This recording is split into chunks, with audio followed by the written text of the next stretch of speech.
What's up troops, Marley13 here, and for some reason I can't quite put my finger on it, but I felt like making a video on our friends across the pond in the good old US of A. You've probably heard the news by now that America has elected a man by the name of Fuckface von Clownstick, Donald Trump, as President of the United States, and thus most powerful man in the world. Now I could go on for ages about my opinions on this matter, but I'm going to try to keep things light-hearted because frankly you probably couldn't give a fuck anymore.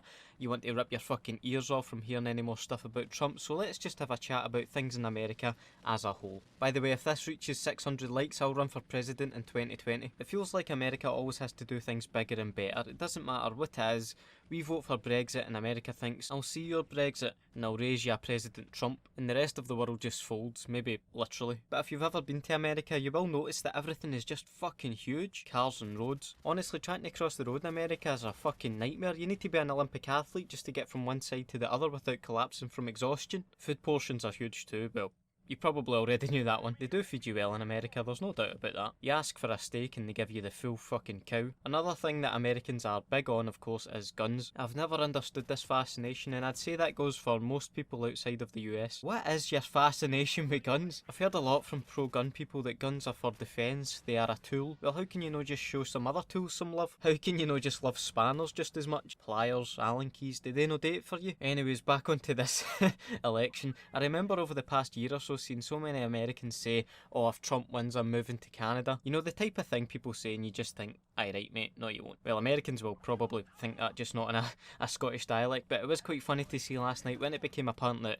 Trump was going to win, that the Canadian immigration website actually crashed with the amount of people on it. Just imagine all the people in that country seeing the decision coming through and thinking, get me the fuck out of here. I would say come over to Scotland if you want to get away from Trump, but sadly he's already took a steaming shite on our country with his daft golf course. How the fuck did you let a guy like Trump in though? It's as if it was just a huge prank and no one thought to say, no, you've taken that too far mate. When Trump comes to Scotland he gets the piss ripped right out of him. There's folk attaching balloons to his hair, Mexico flags start popping up everywhere, someone even turned up to one of his speeches with a set of fucking Nazi golf balls. What's going to happen when he makes his first trip over here as President of the United States? I wouldn't even be surprised if Nicola Sturgeon offers him a square go. Remember when Trump came over here and tried to tell Scotland what to do with its wind farms, and in no uncertain terms he was told to get to fuck? How come that never happened? I guess plaudits must go to Hillary Clinton for pulling off the biggest hibstit of all time. I wonder how big a role memes played in this election. You'll probably see detailed analysis by historians in 100 years time into memes in the 2016 election. Harambe probably got a good chunk of that third party vote.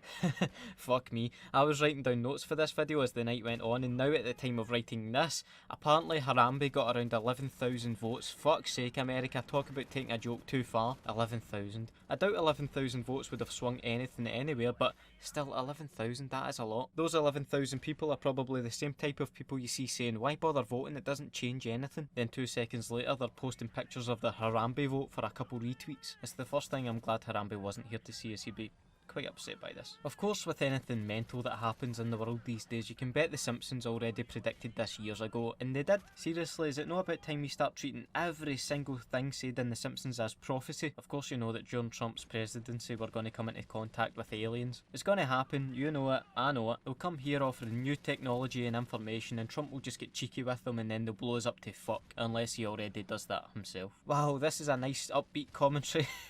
I see amongst the voting last night that a few states also voted to legalise marijuana.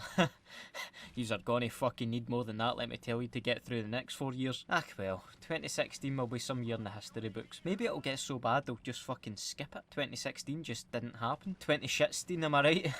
Sorry, I've just managed to make this year even worse. Anyway, that's all for today. Let me know what you think of the USA. Maybe I'll get my friend Mike back on at some point for another Scotland versus USA debate. Let me know if you'd like to see that, and let me know if you have any other topic suggestions for the future. Have a nice day and I'll see you in the next video. Bye.